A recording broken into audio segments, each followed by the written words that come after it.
maturity there no ekọ so echemu so mba modin ano muntimi hwa mo France a yetimi ewo omontem na iba kopie mu ewo weja bawi abato mpesu aso akwageta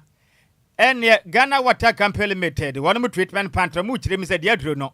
wo man tutu angu wansiensi abegita nti ade hia mo weja ne mpota ne memya pi enso mu bekwa twenti mom ho modna mu pensuo emfansie.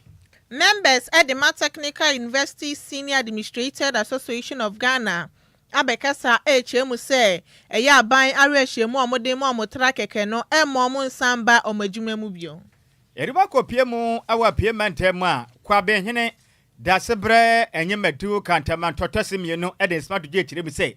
eka de na nkanipa bi etete no e boruto je ne kwa e de frene nsem afimu na nyango patom wadi ne ho afofie. Okwa etifidi mantema afei ansa no matimi ahu se omukoko afuo no etimi akosoye. Ensam no pina ka ho na yese ho konwa ebese mo se oman adwuma kase e wodi ha eni nsia e kiripo enkron kasa fidie so na ye ka mo se yam papa Daddy Lumba ye ni basunti DLFM ye t-shirt egu obetobi na yemfa nkwa yi no t-shirt na se de open bia won sebeka ye go medium ye go large and ye extra large ya sanso ye che ne duku ka ho a efe pam DLFM adwuma ku no ye kira kwan e wo North Legon Agboba Junction ye ne Wisconsin International University College no de de hwani mu bibi tutum ma e de babro fia no watumi atobi frempenifa ahomatrufo so na gimu nkyeremu ahoma ne ye 059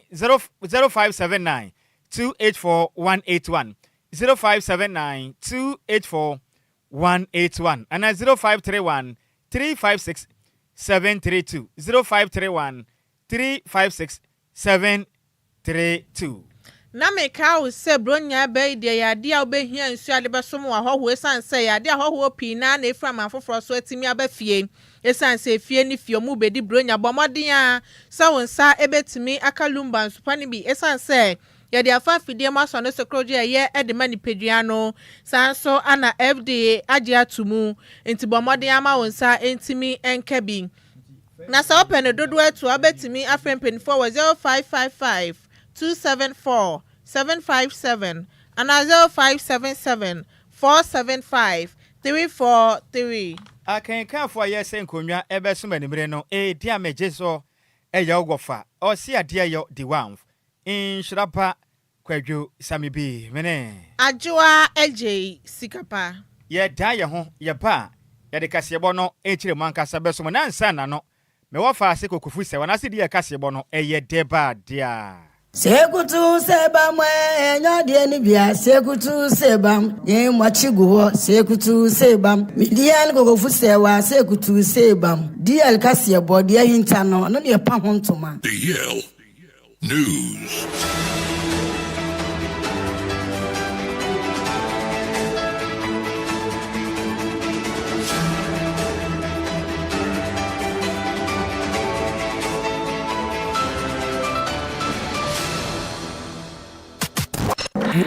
It's official. DLFM 106.9. Yamamo akwaba. Afitu American share yen e Facebook and YouTube. Na yemfa kasebo no enchiremu emfa ensomum. Ghana fo nyina nim. Se yam papa edin awofo de to no. Eyo numinyamfo Charles Kwadwofosu adodo a ne bodembo e wonwumto munti obenya abekwasam edin kase a eno ne Daddy Lumba. Twede ampo Yankopon edna pakan ebesi na fichiri ebe fa no dese sa ede no ekonse do ewo kita wonsa bosu metwam ni da na etoso edunu nsia emfempem yi no ene edunu numu ewo nkra popore mantam munti na ye nhwehwe gusu a ekoso am na yam papa Daddy Lumba ne baba penin the den at the Denise lady amasa afusu enne nuanom nketewa ena afenso abusamo mpanimfo echiremam wadomoto nsa ede afra Ghana adehye nyina adehye atitire ne ani ntene nyina da se wadom papa twede ampo Yankopon eya atoma buranya bosuma yawura min ne de toso dumiensa emfempim yi no ene edionu enumu mekyerɛ 13th December 2025 na ɛyɛ no ɛbɛtɔdwa ɛwɔ Kumase Papanyala Sports Stadium ɛwɔ Asante Mantam na video a ɛbɛpie montene so a na yɛnua ba Denise Lady Amasafo so a ɔyɛ yɛn papa Daddy Lumba wɔnyɛ ne baabi korɔ ne baba panin ɛne ne nuanom ɛnketewa ɛne abusuam mpanimfoɔ twitwa huru a wɔn ka biewom ɛkyerɛ mu a yɛn papa Daddy Lumba wabɔbra pam na dedre no ɛnam ne modern bɔ nyumutuo mu nti a ɔbɛyɛ agyedeɛ ɛma wiase nyina no wɔn moto nsa de frɛ Ghanafoɔ nyina sɛ papa yɛ no ɛba so nti obi anya krado ne akopɔ yɛ atoma mimi na ɛbɛ na wɔtwe yɛ nyina de yɛmfa yɛ nifa nkyerɛ mu ɛwɔ Asante Mantam Kumase ne yɛnkɔ kra yɛn papa Daddy Lumba n'akyi kra na yɛ papa ba ɔyɛ pani ɛwɔ yɛ papa mani mu no yɛ nua ba Denise Lady ɛma saafo su ɛkyerɛ mu sɛ sabe yɛde atɔ n'ani ɛnyɛ ɔno a na ɛyie de n'akyi apam so nyɛ ɔno a n'akyi apa nyɛ ɔno a na ɛpam ne sɛnti ɛyɛ wɔ hɔ yi ɛyɛ kwagya Ghanafoɔ nyina da toto srɛ mu nyinaa mpanyinfoɔ de ka hyehyɛ yie sanka ɛmmara so ɛwɔ burenya bosoma yɛwura mu nka ne da na ɛtɔ so nsia nanso na manama baako ɛne mmienu bi nti na yie na ama so a mpanyinfoɔ de kopie mu ɛwɔ Asante hene akache mɔmbɔ mmɔden a ɛyɛ nhyiamudeɛ meeting ɛno todwa ɛwɔ bubu busuma twam na ɛtɔ so du ɛwɔ Asante Mantam mu sana hene ɛwɔ na himfe wɔ mmɔden nhyehyɛ foforɔ a wanom ɛpaw abadwekuo foforɔ sɔma mmɔden mpra pɛkyɛ papa yi no ɛmmara so a dɛdeɛ so aba hene baafoɔ Kofi atɔbra ɛma abusua mpanimfoɔ ɛne ne ɛkɔ adwene benkurum kyerɛ mu sɛ yankopɔ yɛ adom a bonya bosoma yɛmɛ ɛtɔ so dum yɛnsa papa yi no ɛmmara so ɛwɔ Kumase Baba Yala Stadium ti meka sɛ yɛnua ba Denise Lady ama saafo su ɛne nuanom nkuma ɛne yɛn papa ne papa ni mpɔn mesa oduro ɛkyerɛ mu sɛ yɛni ba so nti Ghanafoɔ yɛ nyinaa mmara sentiment yɛ papa yɛnkɔ prapra n'akyi krakra. Hello, my name is Denise Lady Amasa Fosu, the eldest daughter of the late Charles Fosu, also known as Daddy Lumba. I'm here representing my entire family today. We'd like to kindly invite you to my father's funeral, which will take place on the 13th of December in Kumasi. We wish all well-wishers and mourners to join us to celebrate his life. Thank you. Opani yaudra Charles Kwadwo Fosu highlife Daddy Lumba ne papa na ekase na enwe me dinka da adofunu nyina se emra ufiri mu na wotwe da no adofo a moba e bejam ye mbeboa ye nyina medamu nyina se ewrani nhyiram de mbɔhwere wo ye hu nyina edamu ase afi eduru bra esese yi no ne ekra na kikura na nei no megyina me nananom nyina na emu ese adofunu nyina ye se omu nyina mra mmeboa yen Ghana man ene adofunu nyina wo miamia nyina megyina me nananom nyina na emu nananom no ebinim beba beduru on the 4th a wo nam kwan so eba wo mo eni ha no omo ba na omu nyina ba beka yen ho na mesra adofunu se omu mmeboa yen eda eye on the 13th December na yebeyi no na edbetum empem ewo Kumase Baba Yala Sports Stadium eno na mesra adofunu ene Ghana man ene abusuani nyina se omomra na ommejam yen emeboa yen senya beya ye nyina betimia akora yen papa ene ye ba ene ye nua Daddy Lumba fefefe ewo sa eda eye on the 13th December memenda ewo Kumase Baba Yala Sports Stadium. Ɛne a woti yɛyi ɛyɛ papa wanya ne papi ɛkɔ oniminyamfo Charles Kwadwo Fosu adodoa ɛbɔ ne mrane sɛ Daddy Lumba ne baba panin yɛnua ba Denise Lady Amasa Fosu ɛna afei nso papa wanya ne baby kɔ ne papa ni mpɔn Mr. Yaw Oduro ɛna wote wɔnom ɛnkan Yantua Kasiebone so na madam baby unit at the Kumase South Ayarisabiana. Eno ewo Kumase na bomodin atimi ayenhyemude e de afa World Prematurity Day ho echemu se omonfa ohwesrunku ni na afema mofra ye wo omontem ansa no momrankasa no atimi aso na mo bo modin ahye dwumadie na se omo nante ekofa eye atonsu eye monten so sanso na mne kwa hinsan ekofa agogojom honim nina eye public sensitization eye campaign nini na ewo kwan ne so na bra dwumadie no ekoso omo ne semtwefo atwetwe nkomo na eye neonatal eye nurse specialist eye madam Josephine Oseitonto edi tudwa na ochemu se o hwe eye fiti opepon bosome no ebese obubu bosom ni 150 ne aduonunum ni ma na chese mofra be ye nan aye wo mo ewo eye aduowotwe enan nim no eye ade emu nan pe ana abomodin a etimi ato anananum ewo nsie do mo maka nina no eye ade omo wo ahoodin ye papa bibia e chese emofra ye wo mo ntem ansa no mo time nankasa no etimi aso no eye ade asese de omo timi agi omo nkwa ye papa intinu ye kwaso ne de omo ani agi hu ye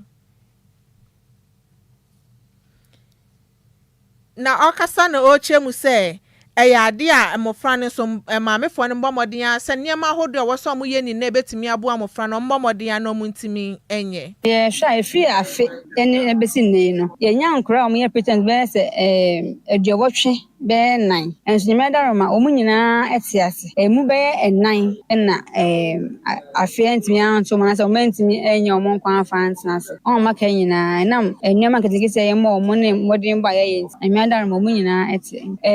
education na kwa nimu ama nipa so atenia bebrebe ase ye se no ncheche de ma o mo se wo akora o ye preterm se na wo se wo bo no ho ban se na wo se wo sikura akwa na didie mu ene ye akasa awofo no se na ebeze be akwa ye ho ye nsa hokuru ansa ne asonkura ni mu ene se nkwa na didie mu because mo didie se ne normal baby sisi o mo no fusuo ne wo mene de ma o mo afa so ye skin to skin e do mo hye o ma me no eye mu a e ma o mo e ka o mo ho hye e ma mo fo ma ho odin nyina empre e hyew e be ma o ma lose weight nti no ne boa e ma nkwa ne timi nyini e kon kan boa be boa pa sa nkwa na de ba ko e boa mo pa titire skin to skin na se kangaroo mother care father so betimi aye only say they are kangaroo mother because kangaroo no sana akra aboa ne tie no posh bu na sinimu ho was mede nkra no ehyem e ma mo ye wo ene ya hye aye ne san se papa so ofi a o so timi da kwan show yim se efi don hwim you no go see don hwim watch at least when timi anye kwan so timi de show yim be 8 hours in a day and so papa so betimi aboa ma me ne bra o so betimi na show yim bi se na be akwan ho be ka se ma me betimi age na ho me no anya anwodin etimi nya no fusuo so de ma akra enti sa de no mo ofi na betimi aye bi aboa anya e ba boa na fa so no enipa nyina ewo wi ase ne yefa se kumase hase no omommoa ene obebre ho no ma me fo omotisa no omobre so so abasa wotifa akona ahodi akora hye oyem nkwa 8 hours at least ubedidi wa na wo dware wa na ma no for every 2 hours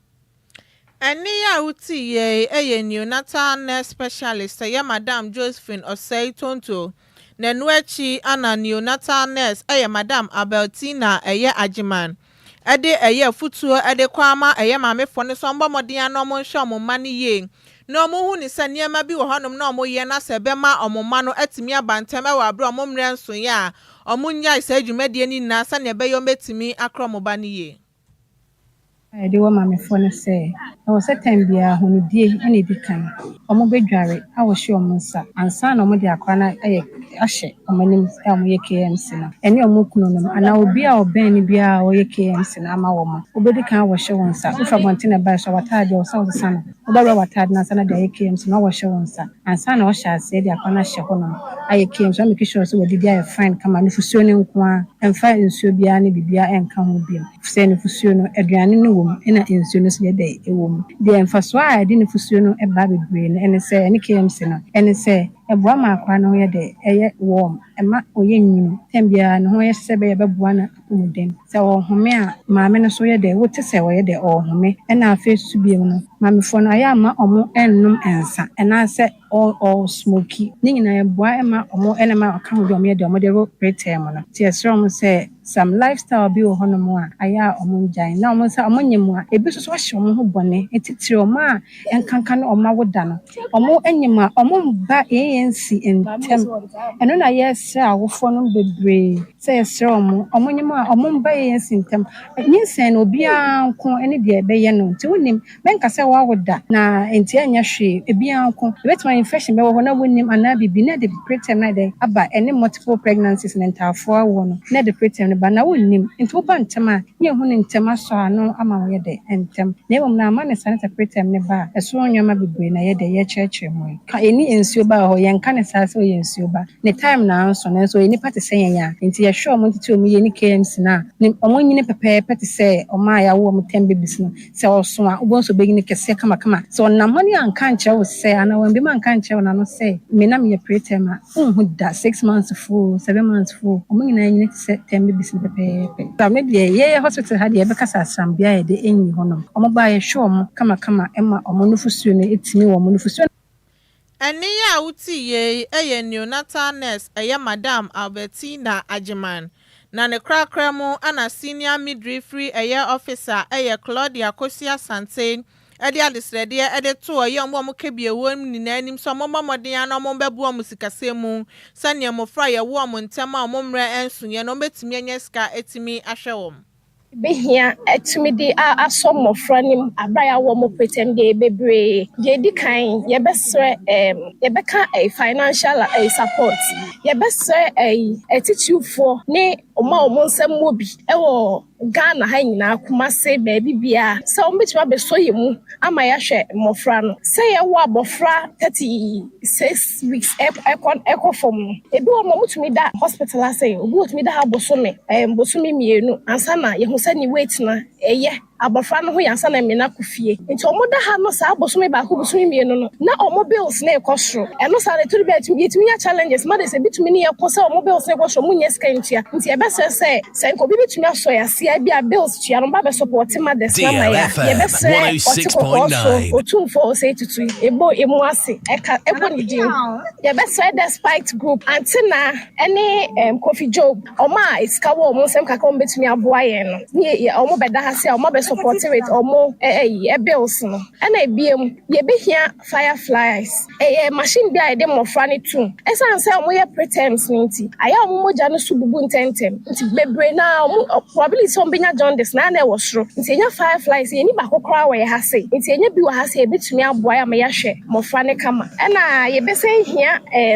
sinks so obi betumi kwa aboa ya me ya extend MBU na word no se wura mo se musa ebo atodu bi akot no kwa etumi pair babies ni bi anka ideally sesanke ye ne sa nti ko bi betumi aboa ma ya ba extend ye niku unit ne kakra ye be hia cots na hand washing area ye be hia soaps tissues ni ade nti ye be sre ye tiefo ne ya hwefo se so betumi aboa ye osa ne ma na anka ye ni beje ho DLFM 106.9 Eni ya uti ye eye Claudia Kosia Sante a ono eye senior midwifery officer ewo Kumasi South eye hospital na manibo ye nsem troni samofo ibuaten ana de besom ye Yanto akasebo no so na yenyina mu ewo nkran mpompone mantai mu diam na mpanimfa wonom na womoda asahwe omangana yensuo eso mechire management of Ghana Water Company Limited ewo Accra West wonom de nkrata aba mountain echire mu sem wonom mfidi ehwe esane nsuo so mensuo yiyi fini we wura firim mensuo ne ye kroje nipa num bia enkonkofa sunsanso bone emma mecha wonom treatment plant mu chire mu sei efia bam manfidie ne yale nti so mo andum no ensiesie be ha dwen yi pa manfidie no etimi ase nti wonom ba bedum mo mfidie na siesie ni kakram na nkrata mpanifo de ba mountain so endrada ebrada na eye openima abusuma ye wona neta so emienu emfempem mienu ne de nunumu wonom chirem sei hwihwima ma ye nyina ne sei wonom pipelines ahodo a eye duro ben nsuo fam echicha kwa miamia pi wankra bopune mantamu no efia bam enam galam senti no ehu pa entoma num no ensiesie be ha dwen pebedu baabi no fie ne be se kura ye ho hwe anya de a ebetumi ayeye kuram na mpanifo chirem am wonom ahyehyɛ sɛ yankopɔ yɛ adom a ɛkyena da ɛbɛyɛ wada openim abusuma no ɛtɔ so ɛnan emfempem mienu ɛne ɛde nunum ɔmbɛhyɛ asɛ yɛ nsiesie adwumadie no efira no pa no nsia akɔpem enumre no nsia nti dɔhwere du mienu miamia pii mu nya nsuo ɛwɔ nkran pompone mantefiri sɛ wonom ɛyɛ nsiesie ɛde yafa wonom wagya treatment plant emfidie no ɛhom na mpanifo kyerem a miamia hodo a yankopɔ yɛ adom efiri akyena no pa no nsia ekopem enumere no nsia munya nso mfa ne dwuma won krabo premantai mu no edikan kolebu Echina no pa no nsia kopema nimlo no nsia munsuo beti akọ. Dansoman mo ho beka mamprobi maso be yehye. Weja gbawe malam enya kwahyeman abrekuma dakoman kaneshi tesano odoko sotum la pass ene achemota miamia bi ana afinso not industrial area ene miamia pi yame yadom echina enam weja treatment plant empenfo besiesie nti sa miamia wode mabọbọ esuo no munsuo no beti akọ enam se huhia nti minsisi miamia no so bio nsanfa mamo kolebufo mondam ho so mumfa nsuo mfansie dansoman mamprobi weja gbawe malam enya kwahyeman abrekuma dakoman kaneshi tesano odoko soutum la pass achem water not industrial area ne miamia pi echina maso be yehye pam nenam sem we nti eye weja gbawe municipal assembly no hyehyɛ pa eba beboa pa hwesɛ sanhye mba be yenti no wɔn beboa de nsuo akwamiamia pi sɛ be ya de hye no ebetumi anya nsuo de omudwuma na abana musini ma de ma de hye wɔn go weja gbawe ye numnyamfo Felix odate lamte kyeremu a mmomɔden sɛ betumi apɛ nsuo pi de asie na numre ekopema ekyina no pa no nsia kopema numre no nsia sente sare nhyese ne hye ase a munsuo no ebetumi ate akomaso ayehye pa. The assembly, since yesterday, we put out announcements and we made the community centers, that's the community FM centers, also to make announcement to community members as to what is about to happen. That is the shutdown of what the Ghana water pump. So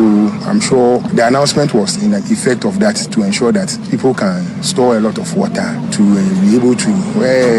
handle themselves within this time frame. So I'm sure that announcement is still ongoing, and it is one of the measures we are taking as an assembly to ensure that we get our people informed about the current situation and what steps to take. The second step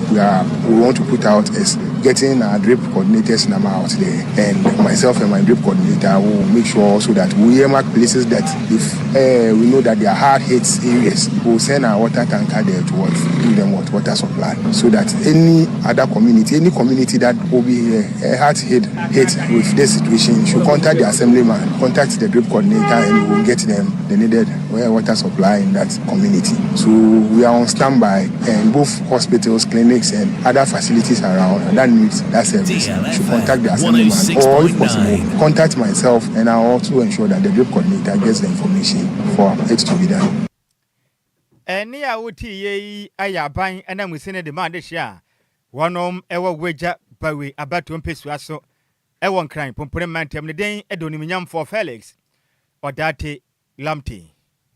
Yentoa kase bone so na members at the Technical University Senior Administrated Association of Ghana for Ewo Kumasi Technical University Adjoa Majuma honom chemu sanya ade ombesan akwa adwuma mu biesa aban na mbomodea anyo makoma so ade amfa amawom na yade omo share strike ase eye ndra binada opanima abosum ne de toso mienu ewo mfimpi mienu ne aduonu num ni mu esan some one time research allowance na yade aban abomodea atwa ade amawom achese omade omoka beye bosumi dunsu ne ha adwinye papa na yade omusu echema omobo omodea ene aban ekohia ye ewo kitan sabosum ne de toso du ewo mfimpi mienu ne aduonu nan ni mu agitu mu se yade aban no ebetwa amawom na so bebe mene no enya ade aban abomodea atimi atwa eyesa allowance no atimi ede amawom na omokoye Kumasi Technical University echemu se yade senior administrator no eye hwehwemu edified admission letters ho a otimi pneso no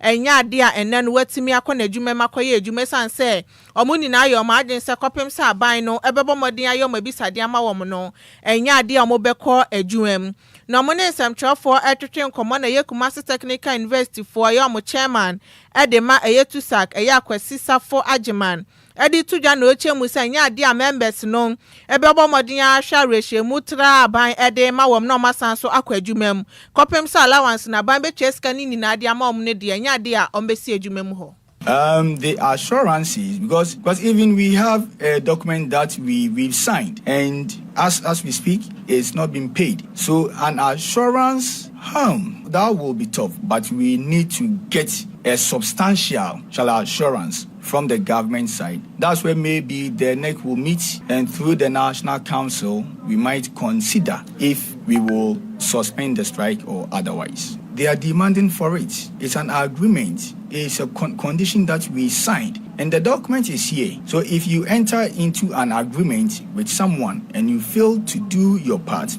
the other person has the legitimate right to do anything that he thinks can force you to do your part. And that's just what we are doing now. We are on strike to press home our demands for the government DLFM to pay the one-time 106.9. allowance. It's sad that we sit down, we enter into an agreement, you tell us that you pay us this amount, and more than a year you've not done your part. It's sad. I believe we were not supposed to be here, because this thing could have been handled by the government side. So yes, I am quite disappointed that we are here now. We will not turn anybody out that don't come here. Because we are on strike, they can be coming here to submit their applications. Eni ya uti ye eya Kwesi Safo Agyeman no eye Kumasi Technical University for local chairman Edema Tusa. Yanto akase ebo no so na yemfa ya nimfa nkyere mum ewe pie mantenum eho no monso ensem firi oba pam. Na meka say kwabenhene da sobre enyimadu kantamanto a otasemienu. Eden sma tudwa ekyire mu am. Enya twede yampon Nyankopon na odi ne ho afofia anka nipa bi tete anu sumase esane itom de go no so eje ne kra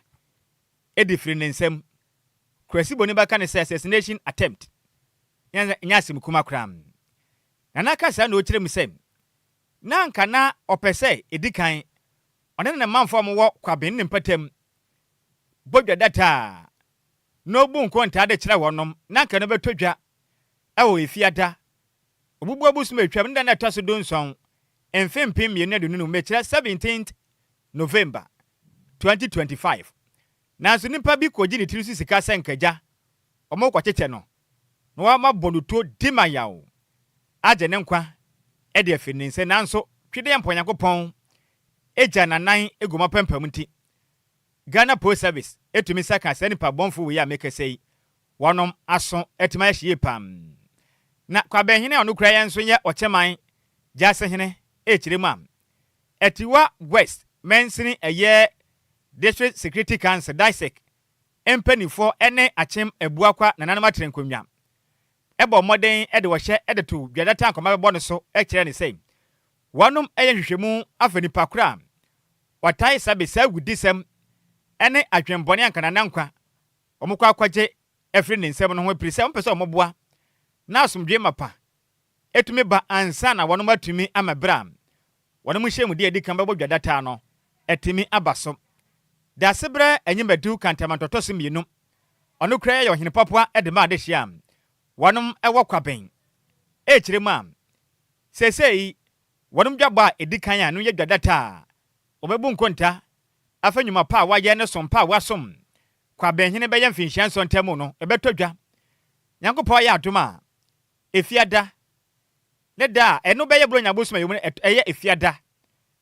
bronya bosuma no etaso tumienu enfempem ye ne dununu mekire Friday December 12 2025 the senti ordinasema Nyankopon pa se ne odaso tiase a ogusu adidi ne wo men no home se twiankwa ewo ne mu na kirem sei ordinase kase pa ema Ghana Police Service ana afenso na matrengonyomo opiamente moden boa pa senkanye wonom a anka ne nkwa nipa bonefo bi agye ne nkwa kuna to atwene kwa e wo manyim koba ne say nipa bi di sika to mitire so say ye nkome kura mfiri asase so ne dwabɔ no kura no e mma so enso Ghana sahin aprosifo omunya ne tie omo so bo omodin bo wo sakroma e fa asafo ni nyina kɔhye omo akache afo omo hwɛ ne fata sɛ mitu dwabɔ ne sen kakra sɛ atamfo ne tata e no omu ni mo dodo kakra omo nsaka no sɛ bi wachire sɛ bi wo he no omu ni enti koba ne sa no e mabrewa o chehima tu mefo ofa tiase na omunya hwehwemu na mrese no omunyire bambom na fa onsem ni wosebo no ehyehyɛ so enti kwa be atiwa West District Assembly Daisek ACI na omugye tu mu sɛ on the 12th December eyefiade ebe na awotwe wo chichire ta no si amoa so kora ema kombesi sɛ dan ya edwabɔ no ebeba so ema sisi no aye enije no kure ni me angasa me hu sɛ me hu asɛpɛ me pa sɛ emre we nyinam sɛ mpo me da so ti ase na obo ade ne de me no ebeba so ema sisi no aye enije no kure ni me angasa me hu sɛ me hu asɛpɛ me pa sɛ emre we nyinam sɛ mpo me da so ti ase na obo ade ne de me kra ama me enti dwabɔ ne de ebeba so aye no nti dwabɔ ne de afiwe etuatua pam na no wachi na naka sɛ mu ne wokyire mu sɛ oba ye amfinhia bɛyɛ nso ntemu ni wabo apa ma mpotudwuma pii na akoso ɛwɔ kwaben ɛne mpatam am edikan kyɛsɛ ne dwumadeɛ pii National Health Insurance ɛpomuden sɛ akyi ba nipa pii anya bi Ghana Immigration Service nipa pii anya dwuma yɛ wom Ghana National Fire Service asɛ hwɛ ɔman Ghana ija hyehye so dum jadwuma kuo no nipa pii waboa ma anya dwuma akɔyɛ wom a ene anwuma pii ni waboa mfa so pii so na ba de hye ndodo na enya adwuma yefise kuro no atabedwoku ebo ye mbebunu ku a obi a opa adwuma ne be hye kuro mu pere na boa madodo na atumi nya adwuma ye boa so munya sika e de hwe fie nti wai bo moden asom kuro no som papa no kure ni mfie nson ni a yepagya me wo he e wo kwa bi na nya kwa bi nko na kwa bi akonwa no ye wo chiman jaase akonwa enti me yo chiman jaase he ene kwa bi he prekope na e ba kwa bi ayepagya me ne nananom di gya me kuro ni yekuma na se me bu me kon hwe machi a kuro no kasiyo aye 3 times impressa 3 times ne me beto so eba na ye wo clinic na se adawroma aban dada watwa mu ko MPP aban edom ye district hospital no anso wa electoral commission for so be see home office fire service almost by immigration service almost abeso ye ne kura na no ye twa mu so national health insurance almost wanya so ya se kwa ben ye bibia o national health emempomuden ni nyina chi so no wasaje fo amuatia oforepani di ni 25 years and also obedom ye school no be to di amuatia oforepani bis school no ni nyina na kire ye modern bo ne enkoso se omo di school bi ba ye betimi ahweso no twa mo nso na me hu se ye zongo community ho omo nso kro na ye kese omo ntimi nante makro mu se ye besuku asan atwa kwan yakọ omo nso ye bo modern AC school ema o no so no omo ede wo ho enwuma ho ro bebre na ba mekwa bi kro dua mu ne kwa mu no ena nana enyimedu etwa ne kasa so no wokyire mi se emra obaye kwa benhene ewo mfempem yi no ene edunwatwem 2018 ade ba ko hunu ye ewo kro dua ne mpotem ho no mu nyina ne se dodo na omoye mebu no enya adwuma nye adwuma ho na akwa atwe pa ne senti oboaye ohun se adwuma ko bi okro dua ne mu a wonom etufu magudie mpotem ho no medi anda wonom so no eye Extra Gold Money Limited enti ode ade satu omanim se osrada wo mmode amfa ne mrante ne maba wona adwuma nakopɔ ya do menne adwuma ko na tie na supam a mebu no piem wakwa ben ne mpotem wo munya adwuma mo ya sika abafie da sebra nyima du kantamantoto simienu e kire mo besom yei nnwuma pia ba potudwuma pii na ba mebu no pii so anya adwuma ya o bibia da ekwa animu kama panto kire me se wonom adwa wakase edikan abebɔ no webu nkunta pa kire mahu sompa obesom ne mfaso a aba kwa bekroduanim no fa kwanya we so de adesere edeto na de hwam web amonone na mo batu kwan kwa miam yahodo pii so mo sera da dwumade we obi amra bi no mahwe nhyehyɛ pa wa yede makro no no obi amfa nim de ne nyansa meta kro na chi na kwaben kro dua no empuntuo mapa emrem akasa ne nyemu emabun wo kwaben so sisi omo de adesrede betu manim aye nnwuma ma mesre company ba kupa ewo kwaben ho Extra Gold Mining Limited ese mabun nye nnwuma enyo krom he ya so no maso ye emranti de ho ya momomode na momfo mo nnwuma mu na mabun ewo krom omo aka ho abom ati ku kwaben Concern Youth Association baba wa branti bia wo mu bia nei no obekuru no so emrantie emre wanyina enkwan mu ayehwam obi etimi nya bibi de nya bibo na ntuma no tua ne tight e bwa for na ni nyina na se mabu e wo kuro mu de wo free tire ko kentra obia de anije ene odo na jemeyo na enum na me hu se mfie nso ne obo ade ne se wode ne nsia na bo ade de eto so nso no wode home na yes 7 year no edua a very very great time and then me hu se mfie nso ne dia na me de atwa dia na me be free abrabo foforo ahimie foforo ase efi se emre ye koi enti na esefata se me bodwa na me bunku ntapa e kire me manfo eni a woti yi ono na abogura mu ewa payment mu a oye kwaben hene ne den ede dasebre anyimadu kantamanto am otoso emienu na mane boyi yamani yanamusi ni otonkra edifri payment mu kontin kofi opo ene fi payment mu de amane boyi ebesom yen na nyanyina weso na yen enjin kaboyi ananka to ye bape bebe ye duro no ebeye Power Sports emu ade ejawom dedew DL Power Sports emu ade ejawom dedew enti ye dan ye ho agenkrate ye ba ye de agudie mu nsem beto aso e de asomo Jofo swa wo fedua se wa wo kan sam pafa onwumu etufo akyekyere wure ka brabo mu nsam ene na wano aka tum seye na na sam waja mfisa kyera wotosum ye no nsu manhene na na se abura adunwa eye nsuta manhema amanhene ni amanhema no mo a ewo Ghana enkankan santema mu nyina baafuo kofi atobra ya wotosum ye no dade so abahene na na boache amponsa akofraba a wotosum ye no pa akoso hene na chere ekuodi kuro abusuapani kofi owusubu ahen ya dodo no afre ne Tupac His Excellency John Dramani Mahama Ghana mampani omampani dada kofi de ewo aje kumkufuo nana dodanko akufuado omampani dada Speaker of Parliament Alban Smana Bagben edom kuma ne dom kese ba no difuo amanyofuo nyina mrahebedwamfuo a wadanwo mrahebedwam ne wo mo a waye adwumawie atifie nyina wo mo atonwomo creative art industry opani oduro aye agya ya wo free nsuta mango ase ene ekwo na abusua ewo Ghana ne wiase mfa na nyina ase wande hye no wade nyina Kwadwo foso ahwo fadua dodo no afra no Daddy Lumba onya mfenhia duosia na ye ho nhyehyeye eni December bosome ne da atoso edumiensa emfia mpemienu ene aduonu enumuo obeyi ye wurayi amu ahwebo maso ade da no ewo Kumasi Sports Stadium na amanfo abesu are nani ase wobekọ akọpẹ no krabre abetena se anom sikasa ewo Kumasi Sports Stadium ho a Friaria Donko ekopem se nonum bebo no atu apo ema a woja wa akire eye edu baako eyerenom ne maami akosu asewa fosu ena afei maame Priscilla fosu dodo no afre no odobroni ekoana na wompensama no yenti da ne da ukuru kire wasama no ye edigu ahoma so ekoa ba simprimo Kwadwo fosu ahwo fadue wo se wo ye de obetimi bia na amra so a na wakra yen be ma be ye bi no ameye ne nyina ewiase nyina bekawo omama Lumba jamri fadue duane emane hu no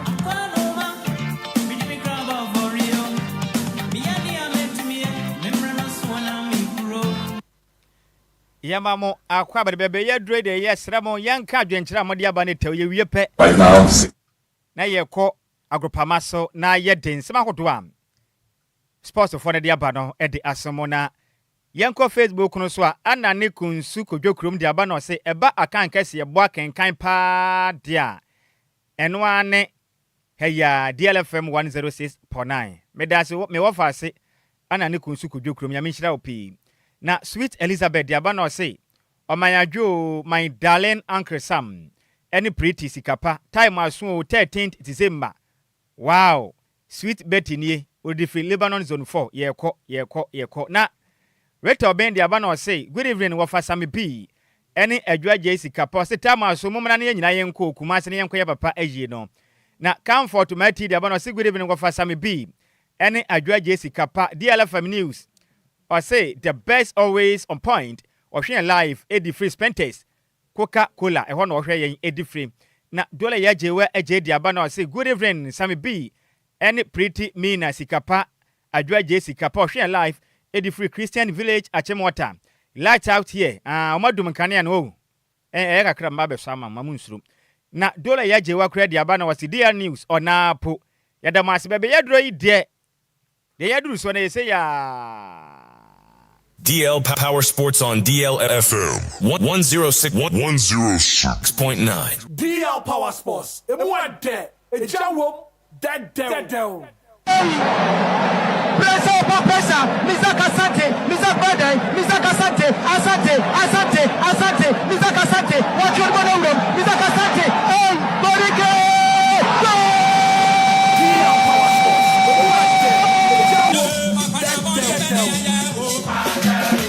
DL Power Sports on DLFM 106.9.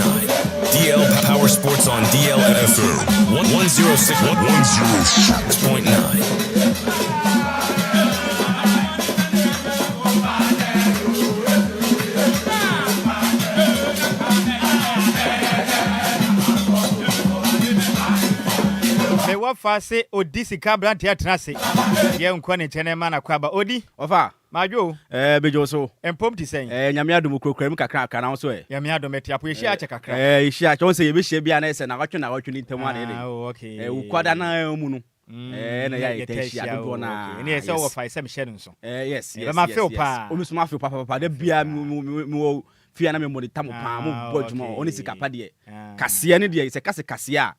vetted and approved one and one DLFM 106. Yes better brofo amu kire mo twima eti ase we enya lale kwe ne matrama kwa ne na nsem bia o enya mo de ni bi kura se bam se pipa echredin senior Brenity right abusua yensa na masesem atwen ye ne yatwan ho aban braso se ye fa gudie mu sem embe so amoso ewo kase boni mo midin ede wodi sika abrante kanation so se Mr. Kwame Yafum man bi se Kenneth Atta ena oburu aman mu na Jason Mentor omu na so etatechre na nwumre kwanten kro odisika brand matranse a mede agudie mu nsem no betumi ede asom mo ye hyase a ye hyase emfemfri the Black Queens of Ghana for so mu se Endra ewo St Mary's Sports Stadium ewo England and Bontenso no na Black Queens etumi ko international friendlies na omutumi ede winam so at the end of 90 minutes no na England ba no ahyemienu a Ghana Black Queens so ye ntumi ante ekanim adabraka me patcho after the game head coach at the Black Queens of Ghana Kim last etumi kasa chirechiremu a say we a very good exercise at the man buy one and unti ebetumi akweda me patcho say na statistics no ewo game no eno etimi fatie oba touches na me patcho England man no ebo 860 and at the Black Queens of Ghana yenso ye ball 446 afei oba shorter me patcho England man no ebo 24 and at Black Queens ebo 3 ope key passes na say England man no so ebo 17 and at the Black Queens of Ghana yenso ye ball 3 at the end of 90 minutes ni na akabo mu ma England man no etumi ehye 2-0 yentumi ante yenkoti papa ni dia Kim last ono and ye head coach and the Black Queens of Ghana after the game ninsama odi tu dwane yenkoti no the ranking we're playing against England that is potentially right now 67 in the ranking. We're playing against England that is potentially right now the best team in the world, and we do it in an away game. We are standing up, we are fighting for 90 minutes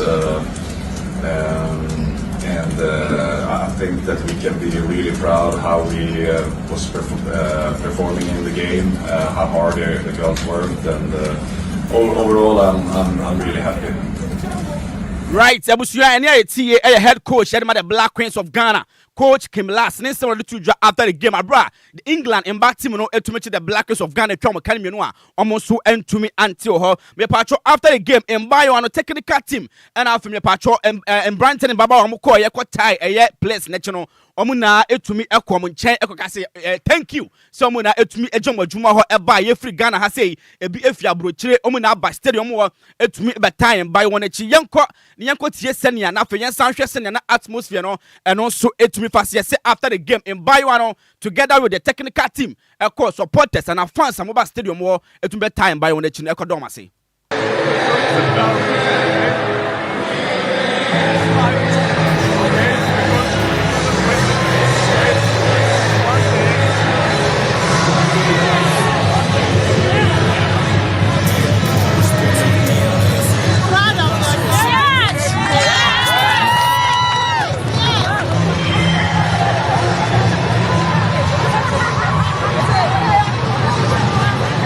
Right, Abusuana way any senior the Black Queens of Ghana and so far so to me equada supporters and fans so free Ghana I send one now to UK England one so it's me got Tom with away from that young for any enchemu our Shredro All Blacks our Aguna Shredro a ho in a team way it's your makan our the Ghana Premier League mo and there a supporters PRO Papa ni din Eddie Mr. Eddie Blay Akasa say in this season Ghana Premier League e kwanya referee some more Ghana has say Eddie Shredro All Blacks no nani anje ho kra otumi examples be at say younger apostles game among Shredro Blacks boy no Mr. Eddie Blay say a referee no na etumi boy my young apostle etumi ewini sa game yanko ne kotin sama otumi ede to yanim.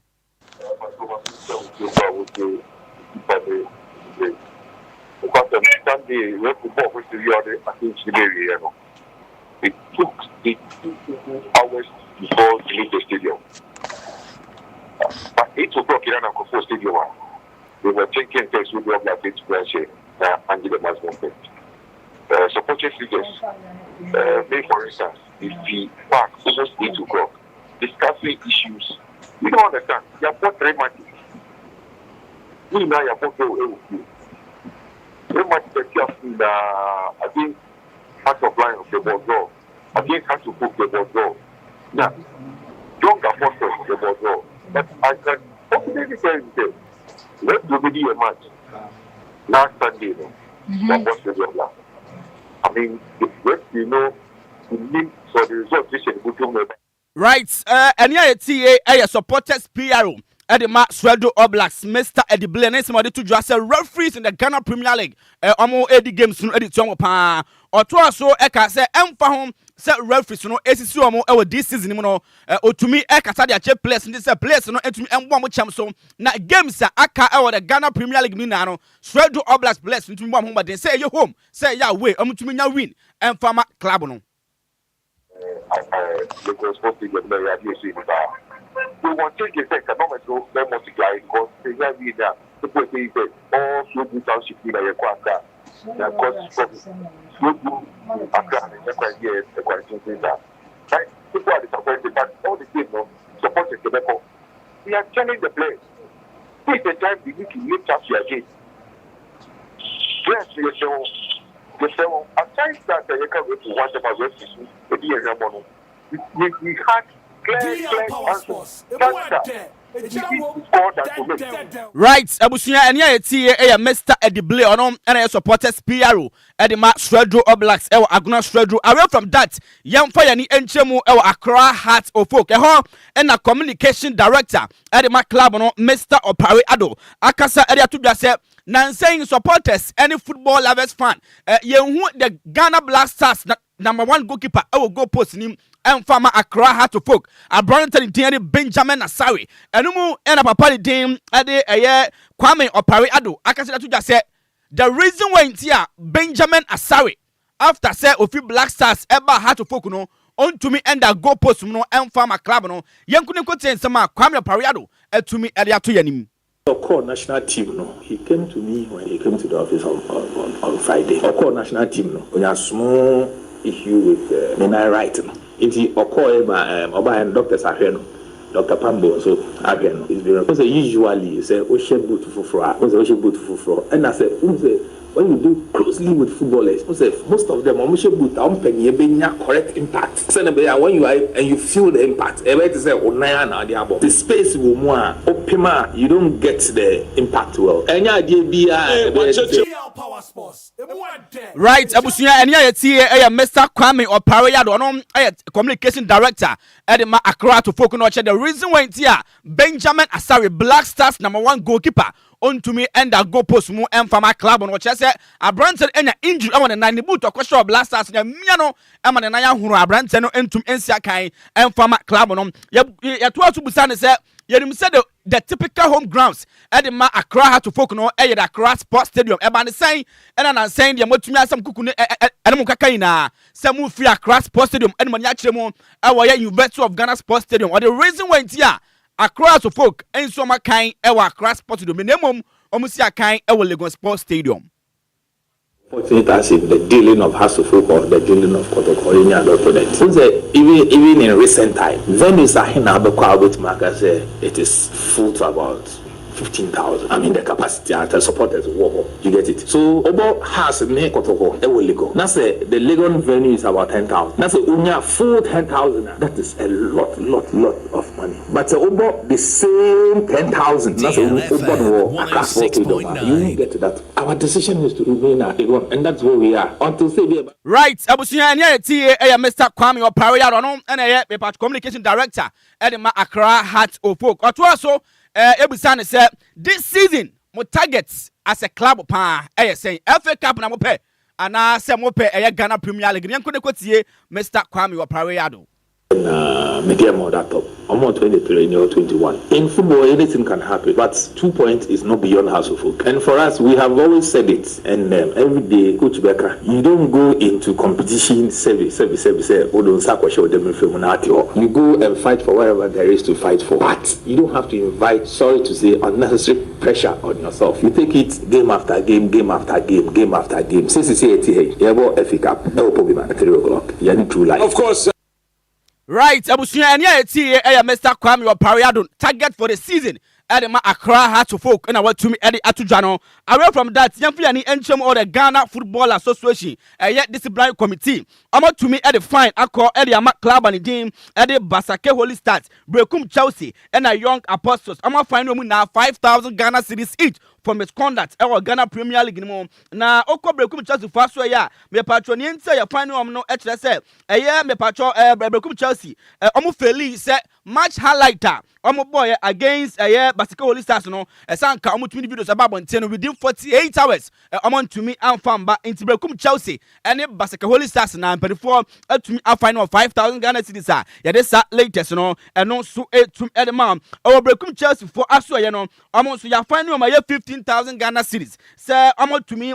me Abwai, Emma players are now Musia Kain, game against Kumasia Santi Kotokono, players Nibisia Kain, not dia officially. I register mono young trungo just nechi and on to enam so and on the first offense, second offense, no HS on my crying and Obia na on cam management team no ever field so ever come to quite our and after the catwalk cranny said a year briefing match presser a sanka to me putting in place at the mount coach no amount to me and yes president and I'm so Emma the Ghana Football Association disciplinary committee no at me from 15,000 Ghana cedis say omuntua na a friend that kono to me bibia so and to me and come ho me patro breaking news science aka echira Ghana Cocoa Board to me and Ghana Football Association and in Panophobia Eddie Kuma Kwachepa say kwam ya so mohwe so metumi aba na nyame ya duma next season ometumi abaye head sponsor Ediama the Ghana Premier League no and next season who say Ghana Cocoa Board to me about on board as sponsor Ghana Premier League na connection so say a DL 106.9 and the transfer ya this story no to me edema me patro Andra Motor Guinness Women Premier League no games ni bi etumi to dwa mayamfa resource no bi entum enfama Tamale Super Ladies etrafie Ashtown Ladies na academy no a ono so entumi ante Northern City etrafie Timani din Northern Ladies ebon academy nsa ono so entumi ante Prisons Ladies etrafie Emma Fosu Royal Ladies na academy no a ono so ete academy bako Dreams Ladies etrafie FC Savannah ebon 2-1 na afa ampem Dakwa Ladies etrafie Echi Kumase Sports Academy and so born academy and sa on also eti Ekanmo Bako Halifax Queens etnafie high Emma Hazakis ladies trying to Kanabakwa on also Entumiante and Epiphany Warriors etnafie and the police ladies about 22 soccer intellectuals etnafie Samatex ladies born academy noa Abusunya on also Entumiante lady strikers etnafie Emma Georgina ladies born Kanabako on also Entumiante Army ladies and so and Oak ladies and so etumi at the Bonnie and no me patro Malta Guinness Women's Premier League this latest no and no so 8 medal our Ghana Premier League no Abranton Dennis somewhat attack me or no esina kind edema be bian go stars Abranton open one of the players somewhat from this season Abranton eka hu be 12 matches and Abranton etimiabo 7 goals and our share edema be bian go stars about man of the match was na Abranton at 4 what we make you 1 assist and a penalty so what's me and 3 at a man on penalty 4 and a Branson day at a symbol attack me and so at me share at a bibian go stars my young for MTN FA Cup run of 64 fixtures on and as a result sir everything and rabbit and then to Jano yen to me and from a surprisingly phobia Accra had to folk to me etna Pobima Sports Complex Emma True Life FC Division 2 team Atana Kanabakua has Entumiante and breaking news necessary how to folk officially MTN FA Cup no they are out this season the only target of war and it says so much every the Ghana Premier League no matches libya so Vision FC Atana Fie Emma from the visa Ashana Kanabakua or also Entumiante Basaka Holy Stars Atana Fie Emma Bibian Go Stars Atana Kanabako or also Entumiante Great Ambitions Atana Fie Emma Sanka FC etwana Kanabakwa or also Entumiante Police National etnafie Emma Mysterious Drafts and so etwana Kanabakwa or also Entumiante my young say so na yamfa local activity na Entumi fenti ye try ho ba sima eba and international stories ni na enso to me atwa so area ma Lumba in super natural mineral water get a grip that's super bright. Lumba in super natural mineral water get a grip that's super bright.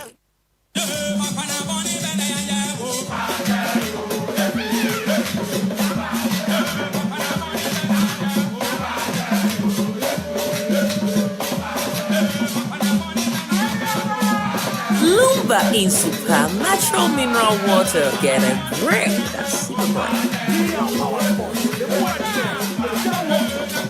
Right, Abusunya Yansamo Akwa Baby still joining DL106.9 from Brussels saying come on and Sama Sakano young for the latest update to know into me and Fansumo and dry our English Premier League games to be etoja my young fixtures no into me and Famao bomb of Etnafie Emma Everton Cheno Esha Kanabakwa Abusunya went to me and Fulham Etnafie Manchester City the Sky Blues Everton 5 goals to 4 and after Newcastle United and so Etnafie and Tottenham Wespe and so it's me about 2-2 her Mepacho and the Arsenal Etnafie and Brentford Edia Buani now for Brighton and Hove Albion and so any Aston Villa and so it's me about Burnley and the Crystal Palace airborne now for Wolves Etnafie and Nottingham Forest and so bet me era nam so Leeds United Etnafie and Chelsea and so et me abona for Liverpool and so Etnafie and Sunderland for and so et me era nam so ya dey sa latest no and also et me era our La Liga no and ra me patro rival Kano Etnafie and Valencia ebo 1-1 Barcelona and so et Spotify Camp Nou et team and din and Atletico Madrid ebo 3 goals to 1 and me patro went Athletic Club Etnafie and Real Madrid e dey aboni almost me patro first of Real Madrid LED 1 goal to 0. Yeah, that's latest no and also 8 minute bro. Row over but a row of Viado Betnafie and Roma Yoka and so about to Edia Bona for Villarreal and so any money Diani Hetafe and Babona for Deportivo Alaves and the Rosa Sadat airborne way and the future seem to be to dry. Our La Liga Nima this latest no and also 8 to me Edia bro. Me patcho officially FIFA at me announce Nyama Friday 5th December. And a World Cup official draw no ever so say Ghana your group saying you need team ben in the Beshia our group ni mono nyamaya duma o FIFA for so ye and asa me patcho e group is no ebe to atodwa FIFA for announce say actor no free American din Eric Calvin Hart ono be your host na afei abayo ne din ere Heidi Klum ono so ebetumi aka eye co-host no ho na afei papa ne din ere Danny Ramirez omo na ba support dwumade no na bibia so atumi akonkan ope performance na say artist musicians a ometumi agirem atonyom na dwumade so tumi akonkan a papa ne din ere Andra eye Bosili ono yatumi atonsa e dia frɛ no the village people ono so dia frɛ mo Abranton din e de Robbie Williams ono so dia frɛ no e na afi Nico eye Shinsenga ono so dia frɛ no se ombra na afi onje microphone na oma ne voice ni nye kama onto nwom na dwumede no so entumi enye kama ho ha e de sa latest no eno so etumi ma onum se be 2 weeks ni na metena say and me the Globe Soccer Awards no nominees no etumi edema officially after na finalist ni na etumi ababonten na official final nominees edema Global Awards best men player 2025 na me patro say na finalist no eno so etumi efatie Abranton din ede Osman Dembele ono ni din apiem ho obenya ye Desire Due Abranton din ede Ellen Haaland afi Akra Fakimi Vinicius Junior Kopama, Abranton Diari Nuno Mendes, Obenya Kylian Mbappe, Robert Lewandowski, Abranton Diari Valescalia, Obenya Pedri Gonzalez, Obenya Rafinha, Abranton Diari Mohamed Salah, Samson Abitina, and the Darling Boy ma Barcelona, Lamine Yamal, way at the final list at the Globe Soccer Awards, and yet best man player 2025 no, and this latest no, and also 8 me patch our official nominee final one no, at the Imagine Player 2025, and also say and etimi party Abranton din ade Elise Bensage ono ya boni din obenya Paul Kubasi obenya Desire Due obenya Ada Gule Abranton din Jaw Neves and afa ye Kenan Yaudes we en Abranton ya bom din our Globe Imagine Player 2025 na ya de sa latest no and also 8 bro our final nominee for best coach no me patron say and etimi party papa ni din Zabi Alonso ono ya boni din Mikel Arteta Luis Enrique, Obenya Hansen Flick, and Papa Diani Enzo Maresca, and Slot, way any coaches album Dean said Globe Soccer, best men coach, no 2025 nominees in night, this latest, no, and also 8 Danny Omo, a player, Edema, the Pato Timothy Dean at Barcelona, only say gamer, on Atletico Madrid, and trying to branch and me and Soja Indra, a branch or you out. For 2 weeks, Abranton into me NCA Kai and former club and the edit Barcelona. That is latest, no, and also 8 me at the mom. Abranton this season, I have 16 goals and I share at the Matimani edit Barcelona. We're making 8 assists and after me patch goal contribution on and also 24 high. And it's latest, no, and also 8 minute bro. And I tell December 2025, and a Ghana legend, Chelsea legend, Madrid player. Abranton din ade Michael Essien and the only birthday 43rd birthday and Abranton din Michael Essien that's 43 years and a Ghana near Abranton din Michael Essien what to me I then Eddie Waha ya this latest no ya to me Eddie bro 4-time FA Cup and Abranton din ade Michael Essien every year Ghana and I say English Premier League no we need 2 and after so about League Cup now we need Bako community show no oje Bako you wait for Champions League no and also oje Bako and a French League no and also oje 2 and a French Super Cup Abranton born home dem and after no so to me je Bako ha ya this latest no and also to me Eddie bro yenjina Michael Essien ni birthday celebration we say so na for yamfa good emusime de beso makaseboni na yentumi emfa NC kanation so say Mr. Kwame Yafum Kenneth Atta Besma Kedu say man be say and afi obura man Jesse Mentor omo na tamachi ma Quentin Crow odisika brantie e man from odi esa odisika san se sika ne de e man pe ana mbema no so e from odi esa se bana de bia e de bia mbema energy ho pa mi jamo e de ama Mr. Nhyiraba Sammy B na fe one sikapa atumi de kase ne pompon so ni na atumi e de abro mi jamu makram kra right me dance me wo fa se odi sika abrante na wo be kon wo obi a pese wo chia na numere ya obi be se mi chia ne pa me mo akwanya o fa me dance ya mi shira o mo sika na fe mo ankwate ntem pa bro nya na ye bedi nti ohuhia pa bo mo de ready ma mi chia eye proprietress e de ma Kinder Care Montessori School okay oba Shoman Shama Ashoman Estate area before Shama okay e wona school no open one of the finest schools e wo Ghana ha ya untumi nye Kinder Care Montessori enfrem ntimi cha proprietress e de ma Kinder Care Montessori School e frɛ no eye madam Surab eye Monsurau Suberu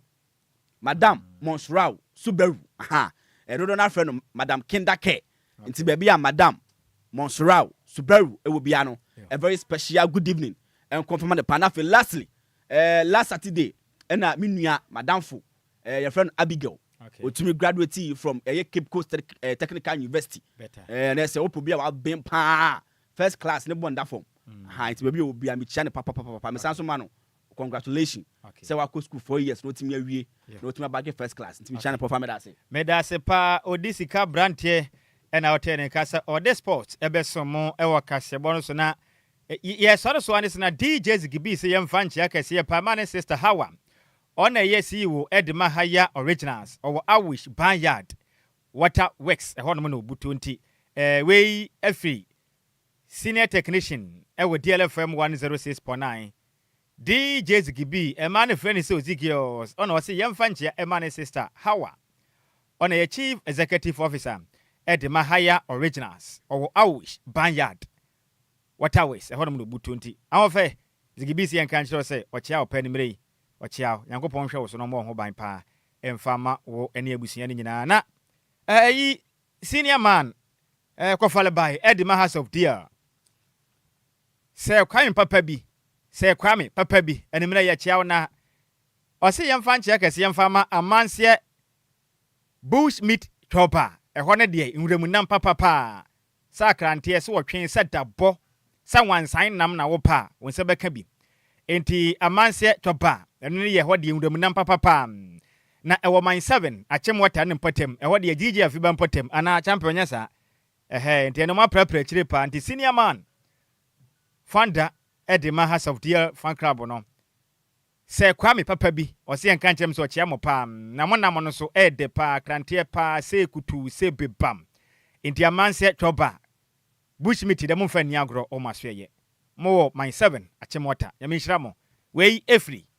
champion man himself say kwame papa bi ene wase yem frankra to we yem fama mo na yes also na yes also a DJ afiba betena se na wasom so mpa kopem se ndontu ebebo na akenkanfo ebesom ne yemienu na ansa na DJ Zigibi e de ekopiem go Facebook and everything YouTube akasebo no onya bi ahwe ye sanso ena kasebo mu semufo ye maze mebele ntwene se mu ede ema yen DJ Afiba ema ye mola support fianum na afin so me ofasi odisika blante ede akopama so nsembe so me na kenkanfo ye sinkonwa be so manimire no edi ameje so ye wofa osi ade ye de one Nhyiraba Kwadwo Sammy B me ne mo ofasi ba Adjoa Agyei Sikapa ya kwe ne ye ka mo se nya papa ye na ba so nti ne baba penen Denise eni nuanam keto na busua eto nsa de fremo imamu nyina moni tia adehye. Hello, my name is Denise.